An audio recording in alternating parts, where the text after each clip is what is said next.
বাতিলদের স্বভাব হলো দলিলে না পারলে, মুখে না পারলে তখন হাত নিয়ে তেড়ে আসে। নবী ইব্রাহিমের সঙ্গে নমরুদ কি বিতর্কে পেরেছিল? পারে নাই, হেরেছে। বিতর্কের মূলনীতি কি জানেন? আমি যদি হারি তোমার গোলাম হব, তুমি হারলে আমার গোলাম হব। অর্থাৎ আমি তোমারটা মানবো, আমি হারলে তুমি আমারটা মানবা, তুমি হারলে। এটাই তো বিতর্কের মূল কথা। না হলে বিতর্ক একটা ভাওতাবাজি আর একটা ভণ্ডামি ছাড়া কিছু। তো এখন বিতর্কের মূল কথা যদি এটাই হয়, যে কারণে দেখবেন কাদিয়ানীরা বিতর্ক করে না। পারলে ধরে আনেন একটাকে, দেখেন পারেন কিনা। হিজবুত তাওহীদ একটাকে ধরে আনেন, দেখেন পারেন কিনা। এমনকি বেদাতিরা আগে এক সময় বসতো যখন মিডিয়া ছিল না, এখন ওরাও বসতে চায় না। মিডিয়ার যুগ আসার আগে সুবিধা ছিল, রুমের মধ্যে হারবে, গোহারা হারবে, বাইরে এসে বলবে আরে আমরাই তো ছক্কা মেরে দিয়েছি, ওহাবিদেরকে খেলে দিয়েছি, খারেজিদেরকে হারিয়ে দিয়েছি। এখন যেহেতু মিডিয়ার ডকুমেন্ট নাই, কেউ প্রমাণও দেখাতে পারে না, এখন এই দলের কথা শুনলে মনে হয় ওরা জিতছে, ওই দলের কথা শুনলে মনে হয় ওরা জিতছে। পুরো রাজনীতিবিদদের মতো ব্যাপার স্যাপার, যার কথা শুনবেন তারই মনে হবে জয়ী পার্টি। তো এখন মিডিয়া যুগ আসার কারণে বেদাতিরাও বসতে রাজি হয় না, কারণ জানে বিতর্কে যদি ওরা হারে তাহলে তখন অন্যদেরটা কবুল করা ছাড়া দ্বিতীয় কোনো পথ খোলা থাকবে না। এমনকি কবুল যদি নাও করে, মানুষের সামনে মাথা উঁচু করে কথা বলতে পারবে না। কিন্তু নমরুদ হারার পর কি কবুল করেছিল, নাকি উল্টো নবীকে ধরে আগুনে ছুঁড়ে ফেলেছিল? এমনকি প্রতিটা নবীর ইতিহাস পড়ে নেই, বাস্তবতাই পাবেন। যখন কথায় পারে নাই তখন উল্টো তারা শাস্তির পথ বেছে নিয়েছে। এই যুগেই দেখেন না, ইসলামের বিরুদ্ধে এত দোষ, এত প্রোপাগান্ডা, এত সমালোচনা, কিন্তু দুনিয়াতে মুসলমান যখন দলিল দিয়ে তাদেরকে হারায় ফেলে তখন ইসলামকে কবুল করে এমন না। কারণ বাস্তবতা এটাই, ইসলামের চাইতে সুন্দর কোনো কিছু হতে পারে না। ইসলাম কি হুজুররা বানিয়েছেন? আল্লাহ দিয়েছেন। ইসলাম দিয়েছেন কে? আর বাকি যত দিন, ধর্ম, মতবাদ, মতাদর্শ সেগুলো বানিয়েছে কে? মানুষ। কোথায় মানুষ আর কোথায় আল্লাহ? আল্লাহর বান্দার মধ্যে যেমন তুলনা চলে না, আল্লাহর দেওয়া দিন আর বান্দার বানানো মতবাদের মধ্যেও তুলনা চলতে পারে না। তো রাজনৈতিক বলেন, অর্থনৈতিক বলেন, বিচার আচারের ক্ষেত্রে বলেন, সভ্যতা সংস্কৃতির ক্ষেত্রে বলেন, যেই সেক্টরের কথাই বলবেন, আল্লাহর দেওয়া দিন বেশি সুন্দর হবে নাকি মানুষের বানানো মতবাদ বেশি সুন্দর হবে? কারণ কোথায় আল্লাহর ইলম, কোথায় বান্দার ইলম, কোথায় আল্লাহর দূরদর্শিতা, কোথায় বান্দার অল্প দৃষ্টি? বান্দার সামনে ভবিষ্যৎ অস্পষ্ট, আর আল্লাহর সামনে অতীত, বর্তমান, ভবিষ্যৎ সব একই রকম ক্লিয়ার। বাংলাদেশে 52 বছরে সংবিধান চেঞ্জ হলো 16-17 বার, অথচ 1500 বছরে কোরআন চেঞ্জ হয়েছে 2 বার 4 বার তো হয়েছে নাকি?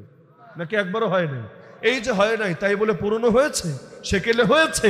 এমন একটা সমস্যা দেখানো যাবে যার সমাধান দিতে কোরআন অক্ষম হয়ে যাবে? মা ফাররাতনা ফিল কিতাবি মিন শাই তিবয়ানাল লিকুল্লি শাই। বরং বাস্তবতা যুগ যত বেশি সামনে আগাচ্ছে, ইসলামের মুজিজা, কোরআনের মুজিজা জাতির সামনে তত বেশি স্পষ্ট হয়ে যাচ্ছে। এজন্য অনেক নাস্তিক এমনও আছে, কোরআন নিয়ে গবেষণা করতে গিয়ে উল্টো কোরআনের খাদেম হয়ে গেছে, মুমিন মুসলমান হয়ে গেছে। দেখে অবাক, আরে 1500 বছর আগে সমাধানগুলো কোরআন দিল কিভাবে? আরো যত দিন আসবে কোরআনের মুজিজা তত বেশি স্পষ্ট হবে। নবীকে দেখি নাই এটা ঠিক, কিন্তু নবীর মুজিজা আল্লাহ আমাদেরকে দেখার তৌফিক দিয়েছেন, কিয়ামত পর্যন্ত সবাইকে দেখার তৌফিক দিবেন। নবীর জ্যান্ত মুজিজার নামই হলো আল কোরআন, যেই কোরআন কোনোদিন হারাবে না, কোনোদিন নিশ্চিহ্ন হবে না। যারা নিশ্চিহ্ন করতে আসবে ওদেরকেই আল্লাহ বংশ শুদ্ধ নিশ্চিহ্ন করে দিবে। ইন্না শানিআকা হুয়াল আবতার। তো এখন শক্তিতে না পারলে যে তেরে আসে, এর নমুনা দুনিয়ার সামনে হাজারে হাজারে আছে। এই যে গত 2 মাসের যুদ্ধে, 3 দিন আগের রিপোর্ট আমি বলছি, আজকের তারিখ থেকে 3 দিন পেছনে গিয়ে রিপোর্ট প্রকাশিত হয়েছে। গত 2 মাসের যুদ্ধে, ফিলিস্তিন আর ইসরায়েলের এই যুদ্ধে, যদিও ফিলিস্তিন ভার্সেস ইসরায়েল না, হামাস ভার্সেস ইসরায়েল, পুরো ফিলিস্তিনের সঙ্গেও যুদ্ধ না, জাস্ট একটা গোষ্ঠীর সাথে যুদ্ধ। এই যুদ্ধে মুসলমানদের 29,000 ইতিমধ্যে শহীদ হয়ে গেছে। যাদের কারো লাশ পাওয়া গিয়েছে, কারো লাশ এখনো পাওয়া যায় নাই। এটা কি কোনো বিল্ডিং এর নিচে চাপা পড়ে আছে, নাকি গুম করে ফেলেছে, না একেবারেই পানির সাথে মিশে হাওয়া হয়ে গেছে, কেউ কিছুই জানে না। কিন্তু ইতিমধ্যে যে তালিকা তাদের সামনে এসেছে, এটার সংখ্যা 29,000-এর কম না, যার মধ্যে 9,000+ শুধুই শিশু। ভাবতে পারেন, 29,000-এর মধ্যে 9,000 যদি শিশু হয়, এটাকে অ্যাক্সিডেন্ট বলে না। যদি 2-4জন বাচ্চা মারা যেত, এটাকে বলতো বড়দেরকে মারতে চেয়েছি, গুলি লেগে গেছে বাচ্চার গায়ে, মারতে চাই নাই, টার্গেট করি নাই। কিন্তু অ্যাক্সিডেন্টই 2-4টা বিচ্ছিন্ন ঘটনা, কাকতালীয় ঘটনা হয়েই থাকে। কিন্তু 29-এর মধ্যে 9,000 যদি শিশুই হয়, আল্লাহর কসম এটাকে অ্যাক্সিডেন্ট বলে না, এটাকে টার্গেট কিলিংই বলে। তো বাচ্চাদেরকেও নির্মমভাবে মারে কোন দুঃখে? ওরা কোন জঙ্গি বাহিনীর সদস্য, টেরোরিজমের কোন কোন অ্যাক্টিভিটির সঙ্গে জড়িত? আরে আমার দিল বলে, মন বলে, আপনার কাছে ভিন্ন ব্যাখ্যা থাকলে থাকতেও পারে, আমার মন বলে ওই যুগে তাগুত ফেরাউন ঠিক যেই কারণে শিশু মূসাকে ভয় করত, একই কারণে এই যুগেও ফেরাউনের প্রেতাত্মারা যুগের এই মুসলিম শিশুদেরকে ভয় করে। কারণ ওরা জানে যে শিশুরা বুঝতে শিখে, নিজের বাপের শহীদ লাশ দেখবে, নিজের মায়ের ইজ্জত হারা কান্না দেখবে, যারা মেশকে আম্বরের ঘ্রাণে ঘ্রাণে না বরং বারুদের গন্ধে গন্ধে বড় হবে, তাদের রক্তে যে দুর্বার আগুন জ্বলবে, পৃথিবীর কোনো হামলা দিয়ে, পৃথিবীর কোনো বোমের আঘাতে সে আগুনকে কখনোই নিভানো যাবে না। আর দেখতে ছোট হলে কি হবে, শাবক হলে কি হবে, সিংহের ঘরে শিয়াল বা বানর তো আর জন্ম নেবে না, সিংহের বাচ্চাও বড় হয়ে সিংহই হবে। তো এদের রক্তে যে আগুন জ্বলবে, কি দিয়ে সেটাকে নিভাবে? আরে শিয়ালদের রাজত্ব ততদিন থাকে, সিংহরা যতদিন ঘুমিয়ে থাকে।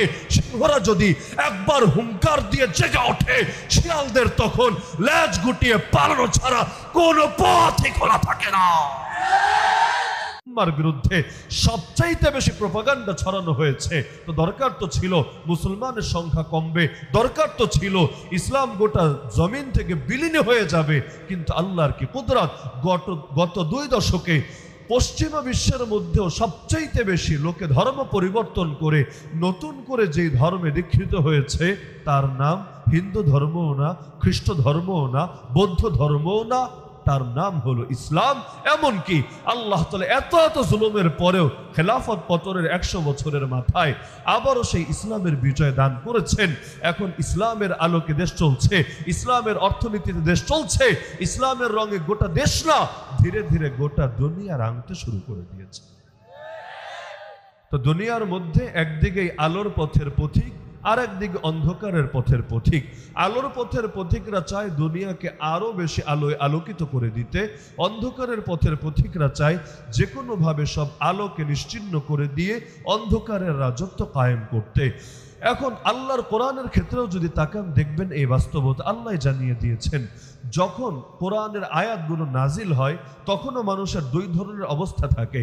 ওয়া আম্মাল্লাযীনা ফী কুলুবিহিম মারাদ ফাযাদাতহুম রিজসান ইলা রিজসিহিম, যাদের দিলের মধ্যে মুনাফিকি থাকে, যাদের দিলের মধ্যে রোগ ব্যাধি থাকে, কোরআন যখন আসে তখন তাদের ভেতরে নূর বাড়ে না, তাদের ভেতরে শয়তানি বাড়ে, তাদের ভেতরে পঙ্কিলতাই বাড়ে, তাদের ভেতরে গান্দেগি বাড়ে।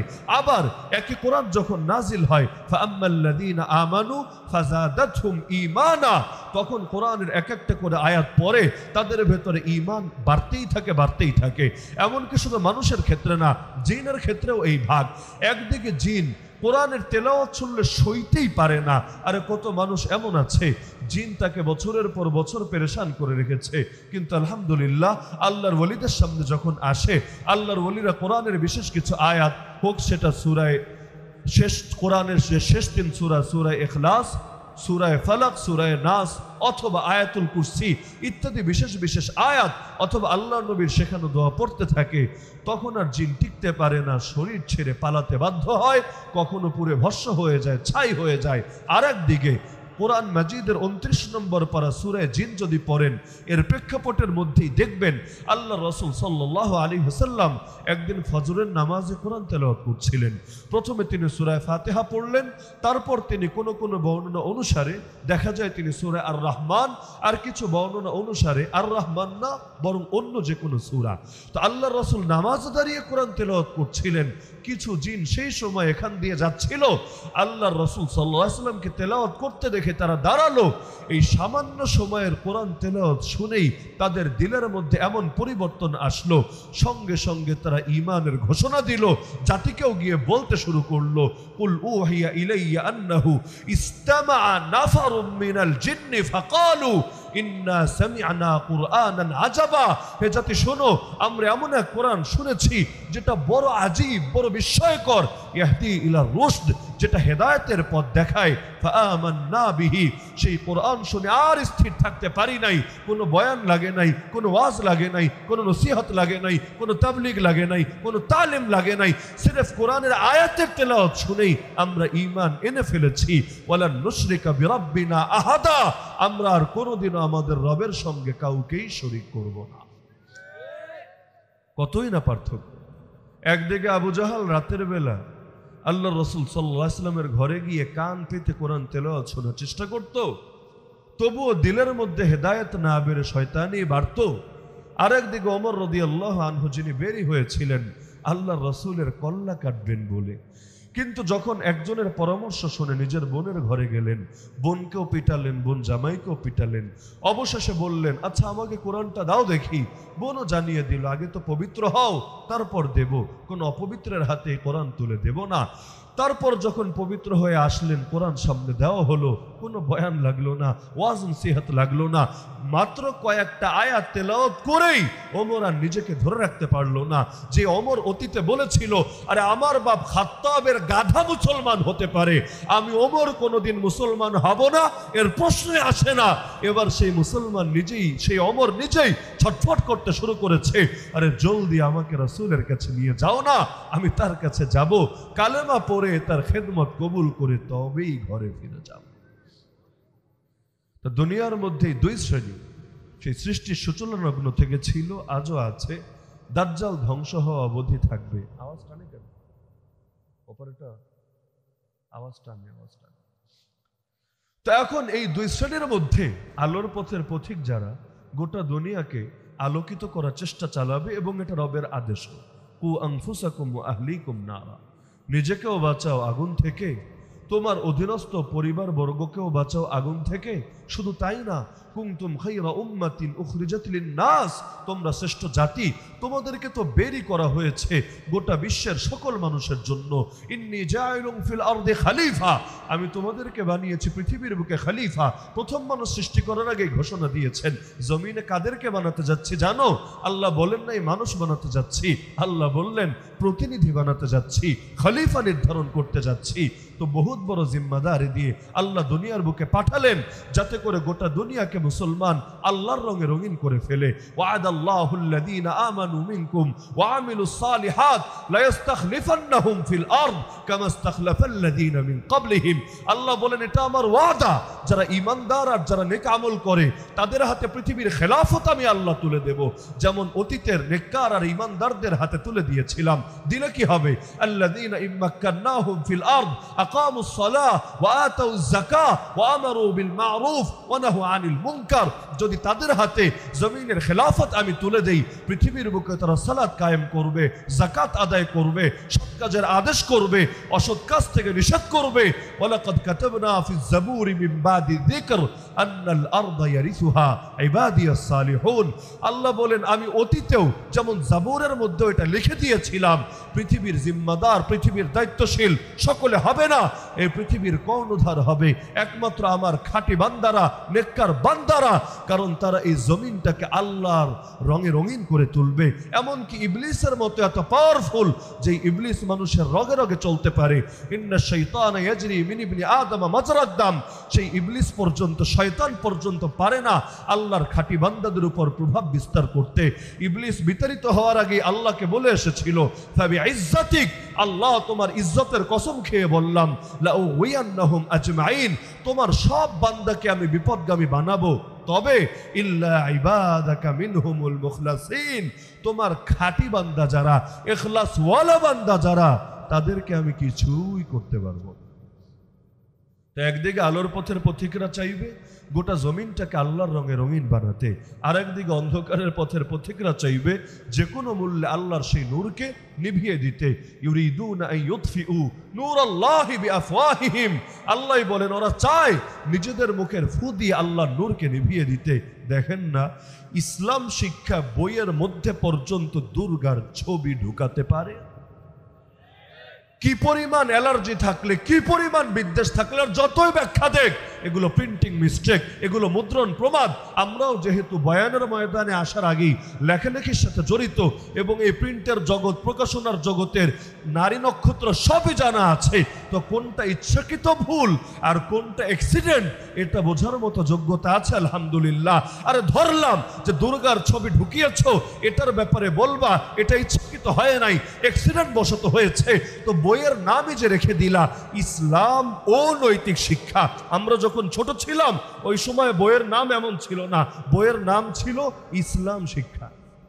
স্কুলে কলেজে যারা পড়েছেন আমার কথার সাথে একমত কিনা? বইয়ের নাম কি ছিল? আরে নাম কি ছিল? ইসলাম শিক্ষা। কিন্তু এখন নাম কি হয়েছে? ইসলাম ও নৈতিক শিক্ষা। মানেটা কি? আল আতফু ইয়াক্তাজি তাগায়ুর, নামের মধ্যেই এই মেসেজ ঢুকিয়ে দিয়েছে। আর নৈতিকতার শিক্ষা আলাদা, ইসলাম ধর্মের শিক্ষা আলাদা। ইসলামের সবক শিখালেই অটোনৈতিকতা আসে না, বরং ইসলামও শেখাতে হয় আলাদাভাবে, নৈতিকতাও শেখাতে হয় আলাদাভাবে। এই যে ইসলামকে খাটো করা হলো ছোট ছোট বাচ্চাদের নজরের সামনে, তো এখন পরবর্তীতে এদের থেকে নাস্তিক তৈরি হবে না তো কি তৈরি হবে?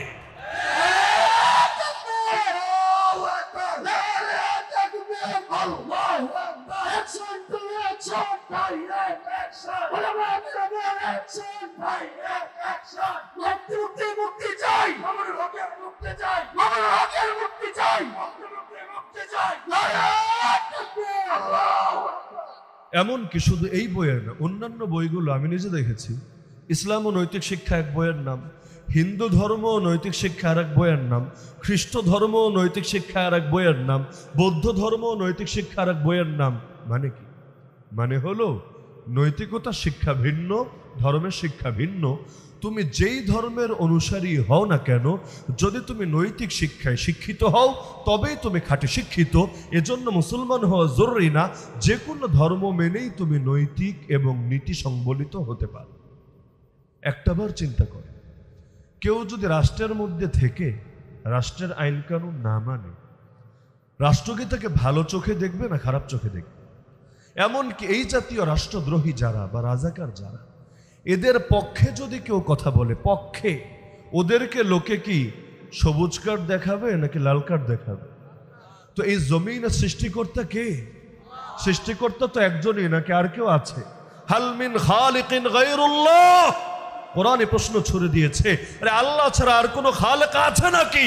জবাব তো এটাই, আরে একমাত্র আল্লাহই সৃষ্টিকর্তা, একমাত্র আল্লাহই জীবনদাতা, একমাত্র আল্লাহই পরিচালক।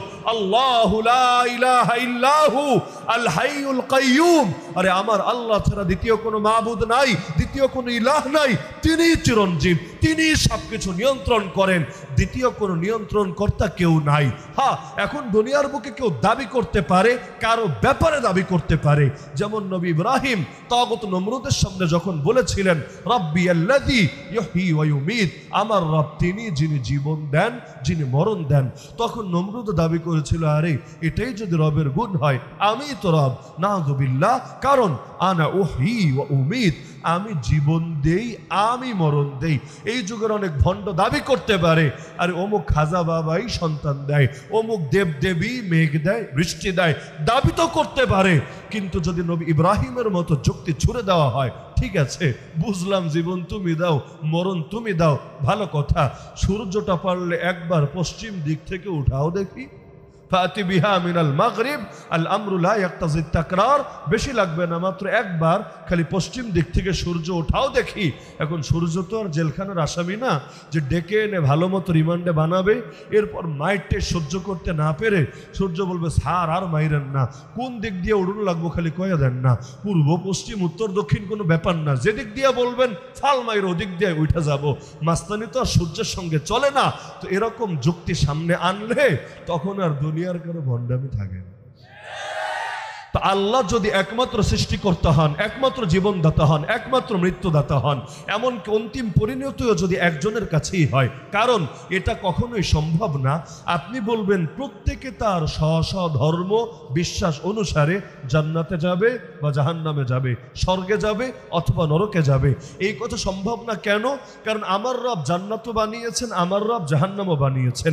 জান্নাত মুমিনদেরকে দিবেন, জাহান্নাম কাফেরদেরকে দিবেন, এটা স্পষ্টভাবে জানিয়ে দিয়েছেন। তো এখন আপনার আকীদা অনুসারে আল্লাহ মুমিনকে দিলেন জান্নাত, কাফেরকে দিলেন জাহান্নাম। এখন আরেক ধর্মের বিবেচনায় আপনারা মুমিনরাই আরেক ধর্মের বিবেচনায় কাফের, আর আপনাদের কাফেররাই আরেক ধর্মের বিবেচনায় মুমিন। তা আল্লাহ যারা দিতে চায় জান্নাতে, এখন আরেক ভগবান, আরেক ঈশ্বর, আরেক গড, আরেক প্রভু, তারে এসে নিতে চাইবে জাহান্নামে।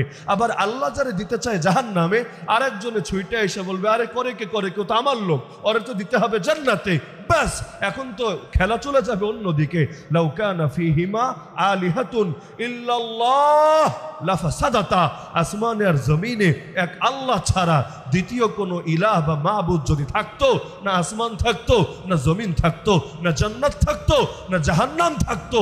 কারণ দুনিয়ায় মানুষে মানুষে মারামারি হলেই খবর হয়ে যায়। এই যে নির্বাচনের সময় মাহফিলে আসতেও ঝামেলা হয়ে যায়, কারণ কখন যে কোন জায়গায় মারপিট শুরু হয়ে যায়। ইতিমধ্যে আমার কয়েক জায়গায় পড়া শেষ, এক জায়গায় তো সেই রকম মারপিট। এখন এই দল মারে ওই দল রে, ওই দল মারে এই দল রে, মাঝখানে মোটরসাইকেল টোটরসাইকেল সব নিজেরা নিজেদেরটা ফেলেই লাঠি সোটা নিয়ে, রড নিয়ে, ঢিল নিয়ে নেমে পড়েছে। মাঝখানে তো চিপায় পড়ে গেছি আমরা। আরে এখন এই দলের মাইরও খাওয়া লাগবে, ওই দলের মাইরও খাওয়া লাগবে। তো চোখ বন্ধ করে রিস্ক নিয়ে তখন বেরিয়ে যেতে হয় এমন সিচুয়েশন থেকে। তো দুনিয়ায় মারপিট লাগলেই খবর হয়ে যায়। এখন যদি রবে রবে মারপিট লাগে, কোনো কিছু কি আর আস্ত থাকবে? আরে থাকবে নাকি? তো এটা তো কোনোদিনও সম্ভব না। যে কোনো ধর্ম মেনে নিলেই নৈতিকতা বজায় থাকবে। তাহলে আগামীতে কাদিয়ানিরা বলবে আমাদেরও নৈতিকতা আছে, নাস্তিকরা বলবে আমাদেরও নৈতিকতা আছে। তো নৈতিকতা আবার কোন হালুয়া, যেটা আলাদা একটা চিজ, যেটার জন্য ধর্ম লাগে না। ধর্ম হলো এক জায়গায় আর নৈতিকতা হলো আরেক জায়গায়। এই চিন্তাটাকেই তো কুফরি চিন্তা বলে। ইসলাম জুড়ে থাকে জীবনের পরতে পরতে, প্রতিটা সেক্টরে সেক্টরে, প্রতিটা শাখায় শাখায়। যা ইসলাম না সেটাই অনৈতিকতা, যা ইসলাম না সেটাই অসুন্দর, যা ইসলাম না সেটাই কুফর শিরিক, যা ইসলাম না সেটাই জাহেলিয়াত, যা ইসলাম না সেটাই অন্ধকার, যা ইসলাম না সেটাই জাহান্নামী কাজ। একমাত্র ইসলামী শান্তির পথ, একমাত্র ইসলামী মুক্তির পথ। শুধু নিজেরা মুসলমান বলেই দাবি করছি গায়ের জোরে, বিষয়টা এমন না। আরে পারলে পৃথিবীতে কোনো কাফের কিয়ামত পর্যন্ত টাইম কোনোদিন পারলে প্রমাণ করে দেখাক যে আল্লাহর খেয়ে আল্লাহর পরে তার অস্তিত্বকে অস্বীকার করা, তার একত্বকে প্রত্যাখ্যান করা, এটা অনৈতিকতা না, এটা নেমখারামি না, এটা নাফরমানি না। আল্লাহর কসম কোনোদিনও এটা প্রমাণ করতে পারবে না।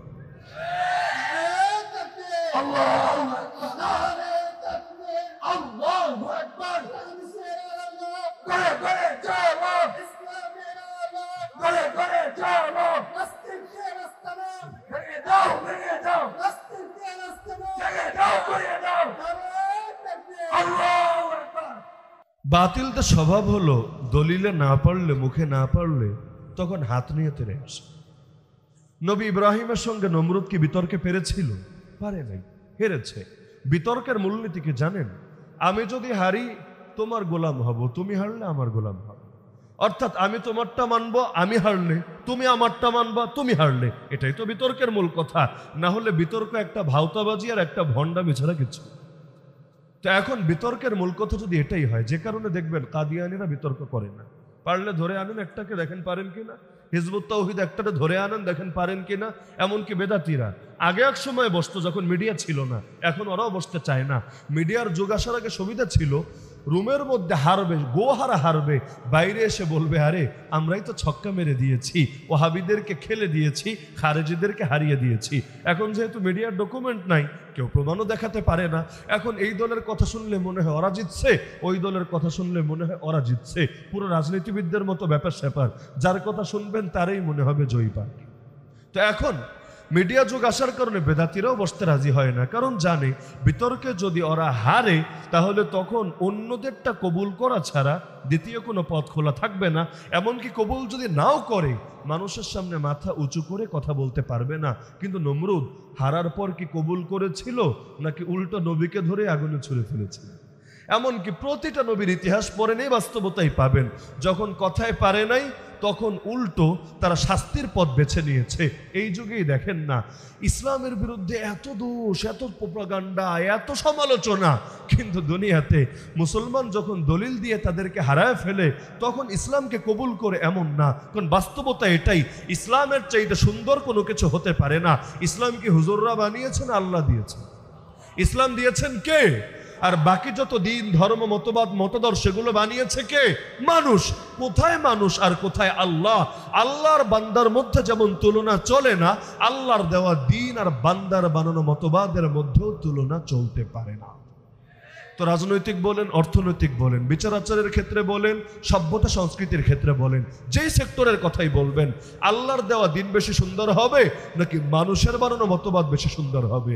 কারণ কোথায় আল্লাহর ইলম, কোথায় বান্দার ইলম, কোথায় আল্লাহর দূরদর্শিতা, কোথায় বান্দার অল্প দৃষ্টি? বান্দার সামনে ভবিষ্যৎ অস্পষ্ট আর আল্লাহর সামনে অতীত, বর্তমান, ভবিষ্যৎ সব একই রকম ক্লিয়ার। বাংলাদেশে 52 বছরে সংবিধান চেঞ্জ হলো 16-17 বার, অথচ 1500 বছরে কোরআন চেঞ্জ হয়েছে 2 বার 4 বার তো হয়েছে নাকি? নাকি একবারও হয় নাই? এই যে হয় নাই তাই বলে পুরনো হয়েছে, সেকেলে হয়েছে, এমন একটা সমস্যা দেখানো যাবে যার সমাধান দিতে কোরআন অক্ষম হয়ে যাবে? মা ফাররাতনা ফিল কিতাবি মিন শাই তিবয়ানাল লিকুল্লি শাই। বরং বাস্তবতা যুগ যত বেশি সামনে আগাচ্ছে, ইসলামের মুজিজা, কোরআনের মুজিজা জাতির সামনে তত বেশি স্পষ্ট হয়ে যাচ্ছে। এজন্য অনেক নাস্তিক এমনও আছে কোরআন নিয়ে গবেষণা করতে গিয়ে উল্টো কোরআনের খাদেম হয়ে গেছে, মুমিন মুসলমান হয়ে গেছে। দেখে অবাক, আরে 1500 বছর আগে সমাধানগুলো কোরআন দিল কিভাবে? আরো যত দিন আসবে কোরআনের মুজিজা তত বেশি স্পষ্ট হবে। নবীকে দেখি নাই এটা ঠিক, কিন্তু নবীর মুজিজা আল্লাহ আমাদেরকে দেখার তৌফিক দিয়েছেন, কিয়ামত পর্যন্ত সবাইকে দেখার তৌফিক দিবেন। নবীর জ্যান্ত মুজিজার নামই হলো আল কোরআন, যেই কোরআন কোনোদিন হারাবে না, কোনোদিন নিশ্চিহ্ন হবে না। যারা নিশ্চিহ্ন করতে আসবে ওদেরকেই আল্লাহ বংশ শুদ্ধ নিশ্চিহ্ন করে দিবে। ইন্না শানিআকা হুয়াল আবতার। তো এখন শক্তিতে না পারলে যে তেরে আসে, এর নমুনা দুনিয়ার সামনে হাজারে হাজারে আছে।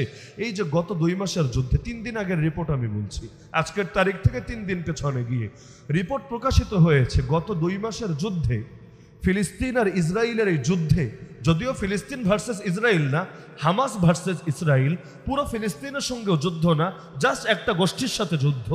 এই যুদ্ধে মুসলমানদের 29,000 ইতিমধ্যে শহীদ হয়ে গেছে। যাদের কারো লাশ পাওয়া গিয়েছে, কারো লাশ এখনো পাওয়া যায় নাই। এটা কি কোনো বিল্ডিং এর নিচে চাপা পড়ে আছে, নাকি গুম করে ফেলেছে, না একেবারেই পানির সাথে মিশে হাওয়া হয়ে গেছে, কেউ কিছুই জানে না।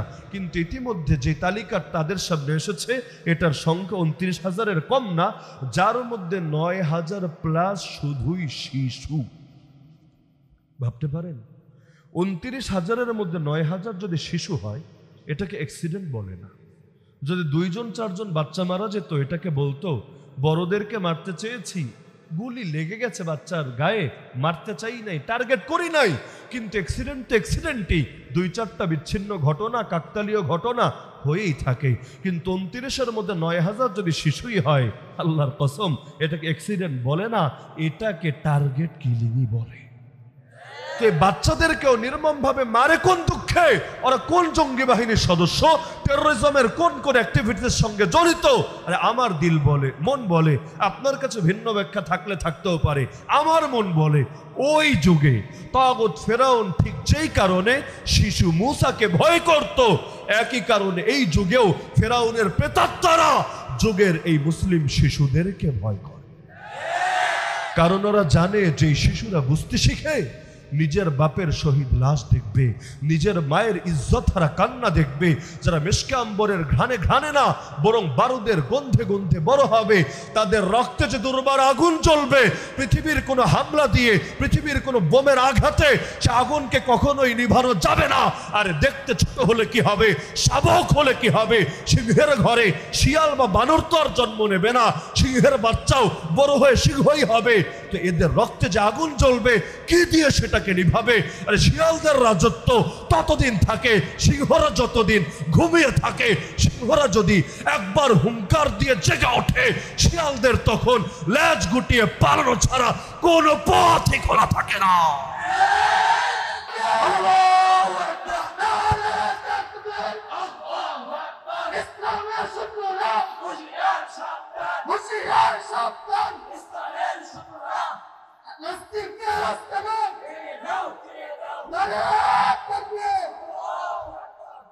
তো একদিকে নূর আর একদিকে অন্ধকার। আপনারা কি চান, নূরের পথের পথিক হতে না অন্ধকারের পথের পথিক হতে? একটা জিনিস মাথায় রাখবেন, জাহান্নামের মধ্যে যে আগুন জ্বলে, আগুন বাংলায় যেটাকে আগুন বলি, আরবিতে সেটাকে নার বলে। না, আগুনের আরবি কি? না। কুল নারু জাহান্নাম আশাদ্দু হাররা লাউ কানু ইয়াফকাহুন। একদিকে জাহান্নামের আগুন হলো নার, আর একদিকে জিন আর শয়তানকে সৃষ্টি করা হয়েছে যে উপাদান থেকে, সেটার নামও নার। এখন নার টানে নারের দিকে, নূর টানে নূরের দিকে। আল্লাহু নূরুস সামাওয়াতি ওয়াল আরদ, আল্লাহ হলেন আসমানের জমিনের নূর। আমার রাসূলও সবচাইতে বেশি দোয়া করতেন হেদায়েতের পরে নূরের জন্য। এমনকি ফজর নামাজে যখন যেতেন, নূরের দোয়া করতে করতে যেতেন। হে আল্লাহ, আমার চোখে নূর দেন, আমার কানে নূর দেন, আমার জবানে নূর দেন, আমার রক্তে নূর দেন, গোশতে নূর দেন, হাড়ে নূর দেন। আয় আল্লাহ, চর্বিতে নূর দেন, আল্লাহ রগে নূর দেন, সামনে নূর দেন, পেছনে নূর দেন, ডানে নূর দেন, বামে নূর দেন, আমার কলবে নূর দেন। ওয়াজআলনি নূরা ওয়াজআলনি নূরা, আল্লাহ আমার জন্য নূর দেন, আল্লাহ আমারই নূর বানায় দেন। তাহলে কিসের দোয়া করতেন? নূরের। বলবেন নূরের দোয়া করলে কি হবে? নিজে নূর হলেই বা কি হবে? নূরের শক্তি হলো, এটা দিলে গেঁথে নেন। যদিও রাত গভীর, মাথায় একটু সিগন্যাল ফেল্ড হতে পারে, 2G গতিতে ডাউনলোড হতে পারে, তবে কষ্ট হলেও একটু মাথার মধ্যে বসায় নেন। নূরের পাওয়ার হলো সে নারকে নিভিয়ে দিতে পারে, নারের পাওয়ার নেই সে নূরকে নিভিয়ে দেবে। বলবেন এই দাবির পক্ষে দলিল কি? দলিল হলো, পুলসিরাত নামে কোনো জিনিসের নাম শুনছেন নি আপনারা? চুলের চাইতে মোটা না চিকন? চিকন। তরবারির চাইতে ধারালো, যার পাশেও থাকবে অনেকগুলো আংটা, একের পর এক আংটা। যখন মানুষ এটা অতিক্রম করতে থাকবে, অপরাধীদেরকে তাদের গুনাহ পরিমাণ আঘাত করে করে ক্ষতবিক্ষত করে ফেলবে। কারো গা থেকে রক্ত ঝরাবে, কারো গোশতগুলো পর্যন্ত শরীর থেকে আলাদা করে ফেলবে। কেউ কেউ ক্ষতবিক্ষত হয়ে জখম অবস্থায় গিয়ে জান্নাতে প্রবেশ করবে। এই যে পুলসিরাত, যেটা পারি না দিয়ে কেউ জান্নাতে যেতে পারবে না। এক পাশে হাসরের ময়দান, আর এক পাশে জান্নাত, মাঝখানে নিচে জাহান্নাম, উপর দিয়ে টানানো পুলসিরাত। ওয়া ইম মিনকুম ইল্লা ওয়ারিদুহা কানা আলা রাব্বিকা হাতমান মাকদিয়া। তো যখন মুমিনরা সেই পুলসিরাতের উপর দিয়ে চলতে শুরু করবে, কিসের দ্বারা? একমাত্র নূরের দ্বারা। মুনাফিকরাও যাবে, তবে গিয়ে ঢুকতে পারবে না। এমনকি আসহাবুল আরাফ, আরাফের অধিবাসীরা কেন আটকে যাবে? এরা জাহান্নামেও না, জান্নাতেও না, একটা পর্যায় পর্যন্ত আটকে থাকবে, পুলসিরাতে উঠতে পারবে না। কেন? সবই থাকবে, সামনে খালি নূর থাকবে না। এখন এত সরু জিনিস, এত ধারালো জিনিস না দেখে আগাবে কিভাবে? এখন আলো পাবে কই? সূর্যের আলো না চাঁদের আলো, বিদ্যুতের আলো না মোবাইলের ফ্ল্যাশের আলো, না টর্চ লাইটের আলো? সেদিন আলো হবে ঈমানের আলো, সেদিন আলো হবে আমলের আলো। এমনকি মুনাফিকরা মুমিনদেরকে বলবে, সূরা হাদীদে পাবেন, উনজুরুনা নাকতাবিস মিন নূরিকুম, আর একটু আমাদের দিকে নজর দাও। দুনিয়াতে যেমন আমরা বুজুর্গদের নেক নজরের জন্য চেষ্টা করি, আর একটু যদি বুজুর্গদের নেক নজর পাওয়া যায়, আলহামদুলিল্লাহ, এক নজরে এমন কিছু হাসিল হতে পারে যেটা 1 বছরের বন্দেগী দ্বারাও হয়তো হাসিল হবে না। জাদুঘররা নবী মূসার 1 মুহূর্তের সোহবতে আর নেক নজরে ইমানে এমন পাওয়ার হাসিল করে ফেলেছিল যেটা আমার মতো উসামা 60 বছর টানা ইবাদত করলেও যেটা হাসিল করতে পারবে না, একেবারেই নও মুসলিম, যারা এখনো নামাজ পড়ে নাই, রোজা রাখে নাই, হজ করে নাই, যাকাত দেয় নাই। তো ফেরাউন যখন বলল, শোন, তোদেরকে আমি উল্টো দিক থেকে হাত পা কেটে দেব, ডান হাত আর বাম পা কেটে দেব, তারপর তোদেরকে শুলিতে চড়িয়ে মারবো। আর এই নও মুসলিমরা পর্যন্ত গর্জে উঠে বলল, আরে ফেরাউন, রাখ তোর ডায়লগ, ফাকদি মা আনতা কাদ, তোর যে বিচার করতে মনে চায় বিচার কর গিয়া, ইন্নামা তাকদি হাদিহিল হায়াতাদ দুনিয়া। আরে তুই তো তোর আদালত আর রাষ্ট্রযন্ত্রকে ব্যবহার করে খালি দুনিয়ার বিচার করতে পারবি, আখিরাতে তোর মতো ফেরাউনের কোনো গুন্ডামি চলবে না।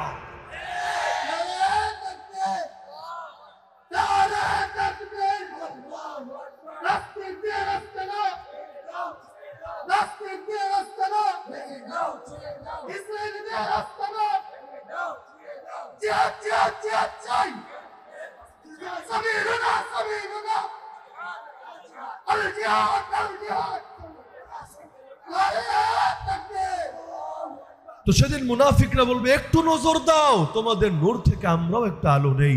কিল আরজিউ ওয়ারাআকুম ফালতামিসু নূরা, গায়েব থেকে আওয়াজ চলে আসবে, আরে ভাগ মুনাফিকরা, তোরা পেছনে যা, পেছনে গিয়ে পারলে নূর তালাশ করে আয়, তোদেরকে দেওয়ার মতো কোনো নূর মুমিনদের কাছে নাই।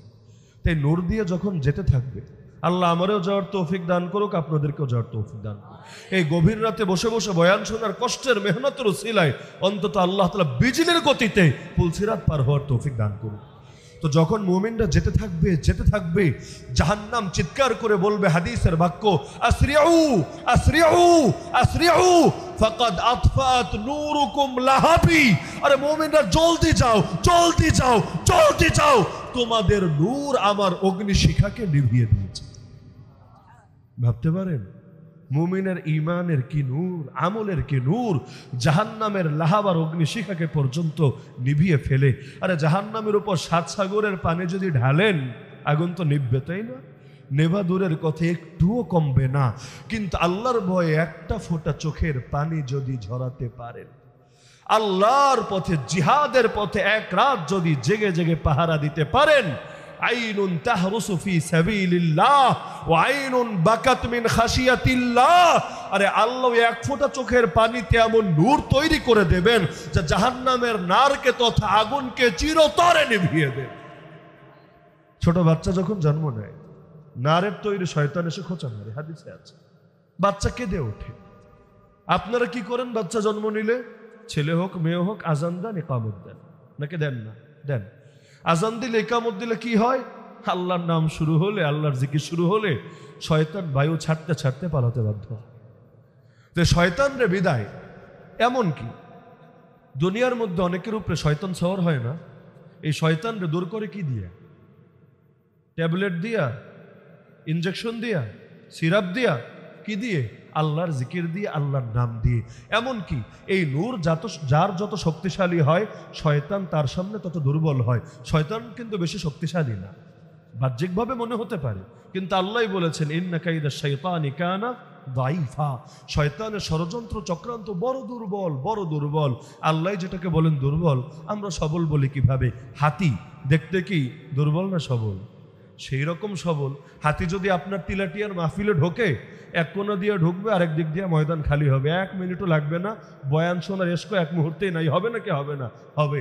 কিন্তু এত বড় মাস্তান হাতি, পাড়া একটা মারলে আস্ত থাকার মতো লোক অন্তত ফুলপুরে একটাও নাই। এখন এই হাতির মতো মাস্তানের পিঠে বয়া থাকে কে? খালি বৈশাই থাকে না, পিডায় ছোট ছোট বাচ্চা, কিন্তু হাতির পিঠে ওইটা ওর বাবারে, হাতির আর উল্টা মাইর, ওই বাটা সোজা হয়ে চল, সোজা হয়ে চল। তো হাতির উপরে মাস্তানি করে। বাঘ, আরে বাঘরে পর্যন্ত খাঁচায় বন্দি করে রাখে। তো দেখতে শক্তিশালী হলেই সবসময় শক্তিশালী হয় না। আল্লাহ মানুষকে অদৃশ্য একটা এমন শক্তি দিয়েছেন, যার সামনে বাঘই বলেন, হাতি বলেন, জিনি বলেন, শয়তানি বলেন, কিছুই না। এটাকে কাজে লাগালে মানুষ সেই রকম দামি হয়, আর কাজে না লাগালে চূড়ান্ত পর্যায়ের অথর্ব আর বলদ হয়ে যায়। দেখেন না, দুনিয়াতে এমন বহু শিক্ষিত আছে, আপনাদের এলাকায় হয়তো নাই, দুনিয়াতে আছে আর কি। সব বোঝে, সব ভাইজে উল্টায় ফেলায়। এমনকি কোন হুজুর ধর্মের সঠিক ব্যাখ্যা করে, কোন হুজুর ধর্মের অপব্যাখ্যা করে, এগুলো নিয়েও বড় বড় ডায়লগ মারে, টকশোতে গিয়ে মঞ্চ কাঁপাতে থাকে। ওয়াজ মাহফিলে ধর্মের অপব্যাখ্যা করা হয়, নারী বিদ্বেষ ছড়ানো হয়, উগ্রবাদ, জঙ্গিবাদ, সাম্প্রদায়িকতা, মৌলবাদ এগুলো প্রচার করা হয়। বলে না কি বলে না? বহুত বুঝে উল্টায় ফেলাইছে। গিয়ে খালি বলবেন বেটা শুদ্ধ করে কালেমাটা পড় না, বলবে লা ইলাহা ইল্লাল্লাহ মুহাম্মাদুর রাসূলুল্লাহ। কেমন হয় না কি হয় না? এমনকি দুরূদটা পর্যন্ত, নবীর নাম শুনলে দুরূদ পড়া ওয়াজিব না? দুরূদ পড়ে এমন ভাবে নাউযুবিল্লাহ সাল্লাল্লাহু আলাইহি ওয়াসাল্লাম, এমনকি বিমানে যেই কয়বার উঠি এমন লজ্জা লাগে, মনে হয় মাঝে মধ্যে বিমান ফুটা হয়ে নিচে নাইমা যায়। আরে দোয়া শেখায়, দোয়া সুবহানাল্লাযী সাক্খারা লানা হাযা ওয়া মা কুন্না লাহু মুকরিনিন ওয়া ইন্না ইলা রাব্বিনা লামুনকালিবুন। কি হয় না, কি হয় না? এমনি সব পারে, কোনটা সঠিক ব্যাখ্যা কোনটা অপব্যাখ্যা বুঝে উল্টায় ফেলাইছে, কিন্তু নামাজ কেমনে পড়তে হয় তাই জানে না। আর বহুত নামাজ এমন যেগুলো চেনেই না। চন্দ্রগ্রহণের নামাজ আছে নাকি নাই? সূর্যগ্রহণের নামাজ আছে নাকি নাই? আজকে বাংলাদেশের কয়জন মুসলমান এই নামাজগুলো চেনে? কখন পড়তে হয়, কিভাবে পড়তে হয়, কয়জন জানে? বড় দুঃখ লাগে, দেশে এত হাজার হাজার মসজিদ, লাখ লাখ মসজিদ থেকে পর্যন্ত এলান হয় না। আর এখন তো আগ থেকেই জানা যায় আবহাওয়ার মাধ্যমে অমুক সময়ে চন্দ্রগ্রহণ হবে, সূর্যগ্রহণ হবে। তো নামাজ কিভাবে পড়বে, কখন পড়বে, এই নামাজের ফজিলত কি, বিধান কি, আলোচনা হয় না। এমনকি বৃষ্টি না হলেও বাংলাদেশের অধিকাংশ এলাকায় বৃষ্টি প্রার্থনার নামাজ এখন আর পড়ে না।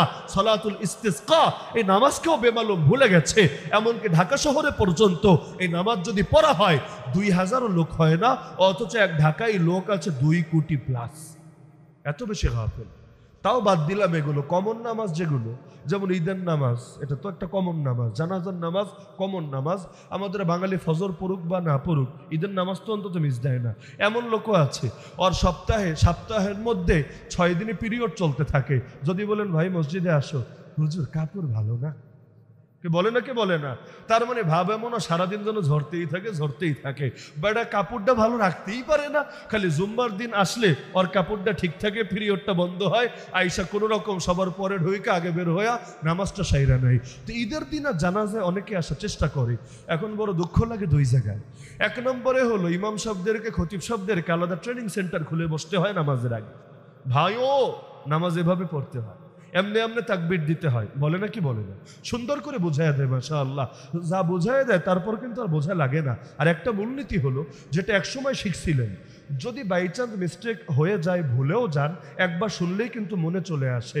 ওই পরীক্ষায় অনেকে কথাবার্তা বলে না, পরীক্ষার হলে আগে পড়ছিল, এখন পুরোপুরি মনে আসছে না, ডাউনলোড ফেইল্ড হয়ে যাচ্ছে, নেটওয়ার্কে সিগন্যাল পাচ্ছে না ঠিক মতো। কি করে?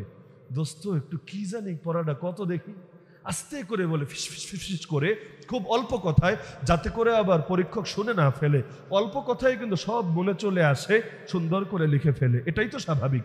তো জন্মের পর যদি নামাজ শিখেই থাকে, হুজুররা একবার বললে মনে পড়ার কথা না? কথা। কিন্তু বাংলাদেশে হয়, আপনাদের এলাকায় হয় না, আপনাদের তিলাটিয়ার বদনাম আমি করছি না, বাংলাদেশে হয় আর কি অনেক জায়গায়। তাকবীরগুলো দেওয়ার সময়, বিশেষ করে লাস্ট তাকবীরে আইসা হাতটা এমনি তুইলা চিন্তায় পড়ে যায়, হাত কি বাঁধবো নাকি ছাড়বো।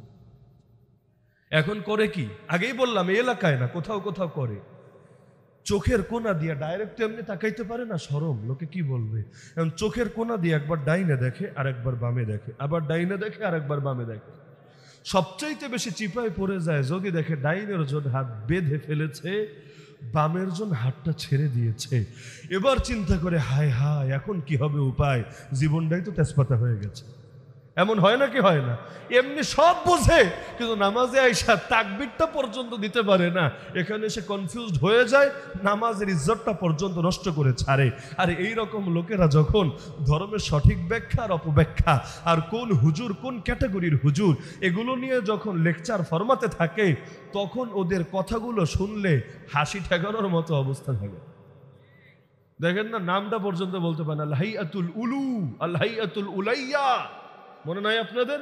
একটা বোর্ডের নাম বলবি বেটা, আগে নামটা তো শুদ্ধ করে বল, এটা পর্যন্ত পারে না। তো অন্ধকারের পথের পথিকদের হালত এমন। এমনি আড়ালে বড় শক্তিশালী মনে হতে পারে, শয়তান কত শক্তিশালী, মানুষের রগে রগে চলে। এই শয়তানও তো মূলত জিনের 2টা গোষ্ঠী, একটা ভালো একটা খারাপ। খারাপটারে চেনেন আপনারা শয়তান নামে। এক সময় তো আপনাদের ফুলপুরে ওরাই থাকতো, আপনারা থাকতেন না। পৃথিবীতে মানুষ এসেছে পরে, জিন জাতি থেকেছে আগে। এটা ওদের আদি বসতি, আদি ঘর। কিন্তু আল্লাহর অবাধ্যতা করলে, কারো রাজত্ব থাকে না। যেমন ফিলিস্তিনের আজকের ভূমি এক সময় কিন্তু আসলে ইহুদিদেরই ভূমি, এটা বাস্তব। ওরাও এটাই দাবি করে যে এটা আমাদের বাপদাদার জমি, এখন মুসলমান দখল করবে কোন দুঃখে। কিন্তু ওরা জানে না আল্লাহর জমিনে থাকতে চাইলে আল্লাহর মেনেই থাকতে হয়। আল্লাহর সঙ্গে বেয়াদবি করে আল্লাহর জমিনে কেউ থাকতে পারে না। মুসলমান কোন বেয়াদবকে আল্লাহর পবিত্র জায়গাগুলোতে স্পেস দিতে রাজি হয় না।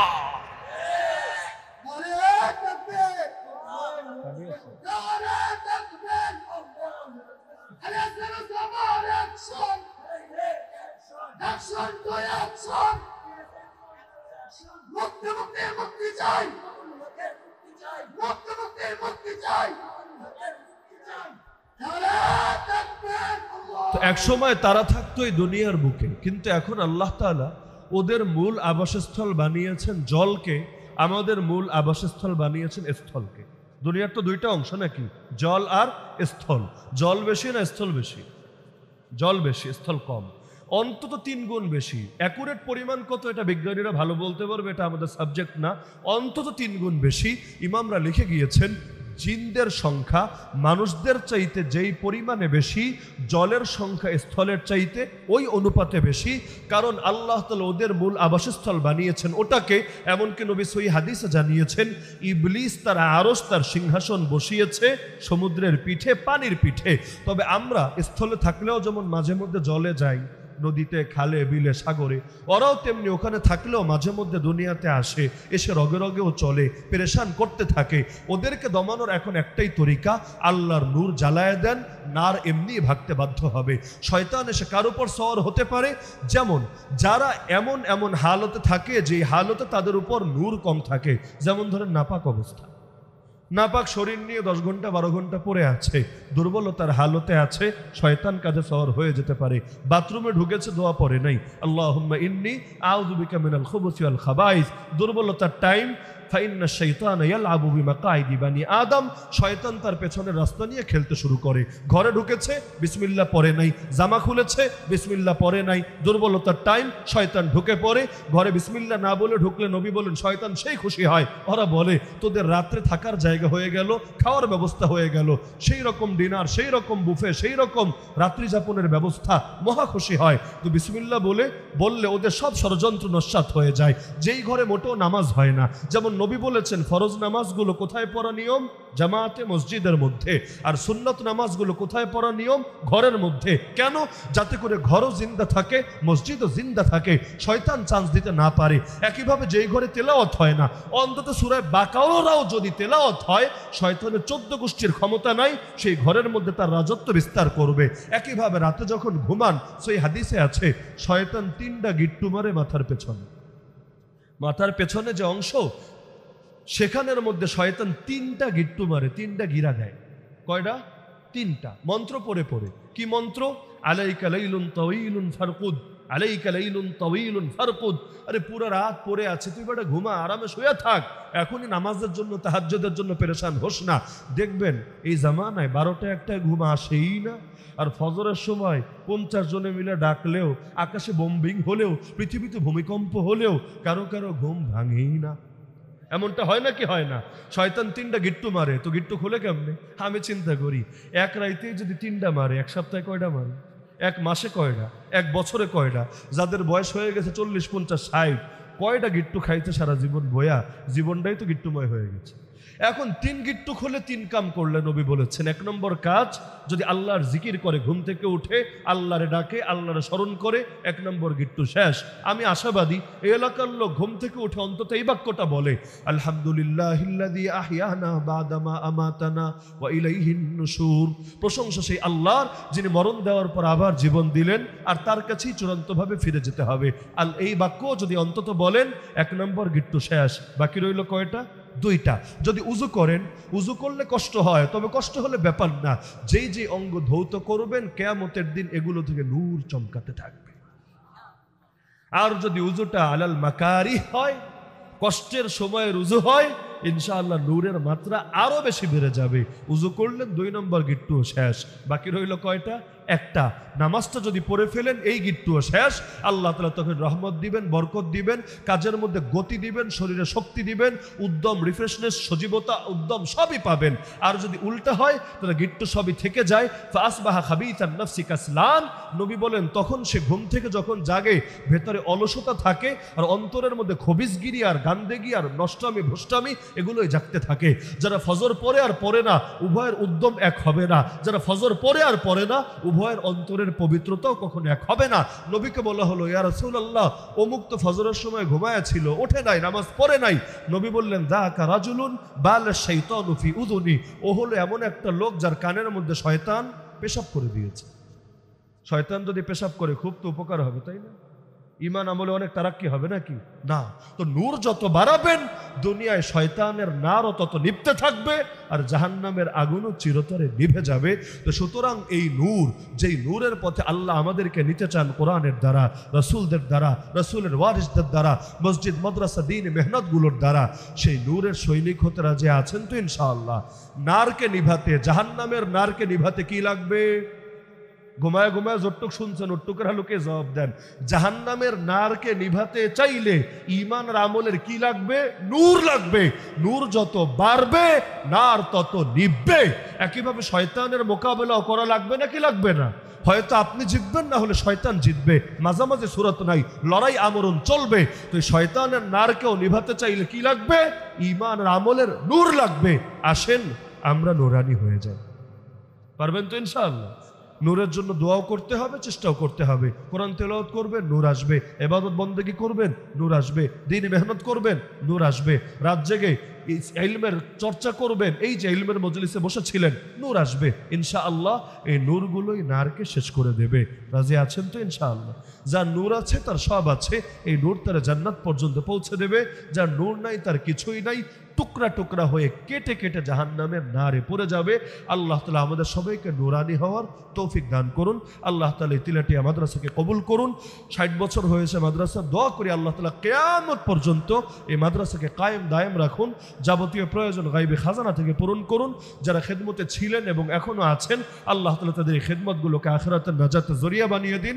প্রতিটা ছাত্রকে যুগশ্রেষ্ঠ হক্কানি রব্বানি হাফেজ আলিম মুবাল্লিগ মুজাহিদ দায়ী বানায় দিন। যারা দান সদকা করেছেন প্রত্যেকের দান